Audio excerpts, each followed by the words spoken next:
Get your free copy of the complete tutorial at www.teachucomp.com/free. When the vendor bill for items already received finally arrives, you must match the vendor bill to the item receipt that was created for those items when you received them. To do this, select Vendors, enter Bill for Received Items from the menu bar to open the Select Item Receipt window. In this window, select the vendor from whom you received the items and created the item receipt by using the Vendor drop-down. Any item receipts for the selected vendor will be listed within the columns in the Select Item Receipt window. If you want to use the item receipt's date as the date for the bill, check the Use Item Receipt Date for the Bill Date checkbox. Select the desired item receipt to convert into a bill from the listing shown.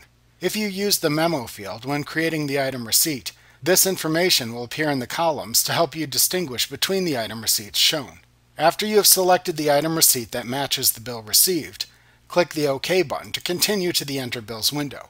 QuickBooks will automatically create the bill from the item receipt by placing a check mark into the Bill Received checkbox field. Also make sure that you have correctly entered the date the bill was received into the Date field, and also verify the accuracy of the other billing information. When completed, click the Save and Close button to save your changes and close the window.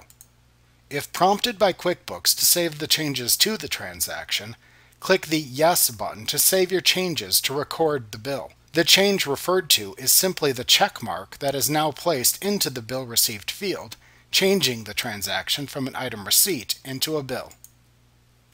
Like what you see? Pick up your free copy of the complete tutorial at www.teachucomp.com/free.